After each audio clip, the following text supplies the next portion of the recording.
இந்த நிகழ்வுக்கு கலந்துக்கூடிய அனைத்து தோழர்களுக்கும் மிக்க நன்றி. இன்றைய நாள் நமக்கான நாளுங்க. ஏன்னா இது வரைக்கும் பார்த்தீங்கன்னா சென்னையிலும் சரி, தமிழ்நாட்டுக்குள்ள பல்வேறு மாவட்டங்களில் கார்பரேட் நிறுவனங்கள் உள்ளப்போ ஓட்டர்களுடைய ரத்தத்தை உறிஞ்சக்கூடிய ஒரு அட்டை பூச்சிகள் மாதிரி தான் செயல்பட்டுருக்காங்க.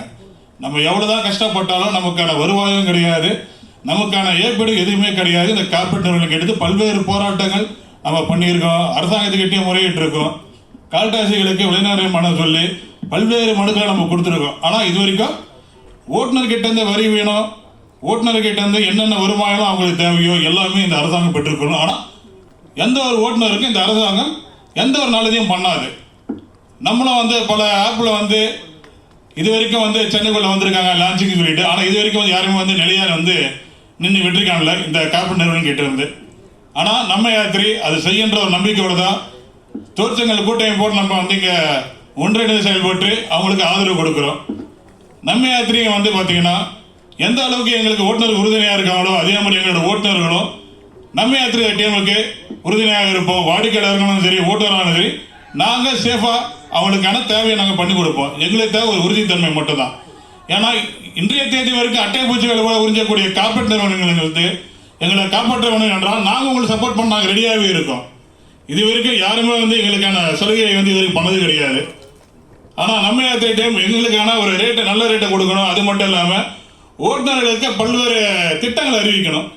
ஏன்னா ஓட்டுநர்களுக்கு சென்னையில் வண்டி ஓட்டக்கூடிய ஓட்டுநர்கள் பல இடத்துல பல இஷ்யூக்கள் இருக்கு. கமிஷன் பற்றி இது வரைக்கும் கார்பரேட் நிறுவனம் அந்த ஓட்டுநர் எதுவுமே பண்ணது கிடையாது. எந்த ஒரு ஹெல்த் இஷ்யூவாக சரி, வாகன பராமரிப்பு இருந்தாலும் சரி. அதே மாதிரி சென்னையில் பல்வேறு இடங்கள்ல எங்களுக்கான ஒரு கைப்பட வசதி கூட எங்கேயுமே கிடையாது. அதே மாதிரி ஸ்டேரும் கூட இல்லை எங்களுக்கு. ஏன்னா இங்கே பல்வேறு ஓட்டுநர்கள் தமிழ்நாட்டில் மாவட்டத்திலேருந்து உள் மாவட்டத்தில் சென்னையில் வண்டி ஓட்டுறாங்க. எல்லாமே இரவு பகல் வண்டி ஓட்டக்கூடிய தோழர்கள் வாகனங்களே தூங்குறாங்க. இதனால என்ன ஆகுது, பக்க பல ஏற்படுது. எங்களுக்கு தேவை, நாங்கள் உங்களுக்கு வருமானத்தை ஈட்டி கொடுத்து நாங்கள் ரெடியாக இருக்கோம். எங்களுக்கு உங்களுக்கு வரக்கூடிய வருவாயில் எங்களுக்கு தேவையான ஒரு சில வசதிகள் பண்ணி கொடுத்தா எங்களுக்கு நல்லா இருக்கும். ஏன்னா எங்களுக்கு தேவை மேக்ஸிமம் இப்போதைக்கு பார்த்தீங்கன்னா ஓட்டுநர் இரவு தங்கறதுக்கு ஒரு வசதிகள் நீங்கள் என்ன இப்போ யாராலையும் பண்ண முடியாது. ஒரு வருஷத்துக்குள்ள உங்களால் முடிஞ்ச வருவாய் ஈட்டும் போது எங்களுக்கு தேவையான வசதியை பண்ணி கொடுங்க. நீங்கள் எந்த அளவுக்கு ஓட்டுநருக்கு சப்போர்ட் பண்ணுறீங்களோ அதோட டபுள் மடங்கு நன்றியை எங்களோட ஓட்டுநர் உங்களுக்கு அளிப்பாங்க. இன்று இந்த கேப் லான்ச் நிகழ்வுக்கு வந்திருக்கக்கூடிய அனைவருக்கும் நன்றி. வணக்கம்.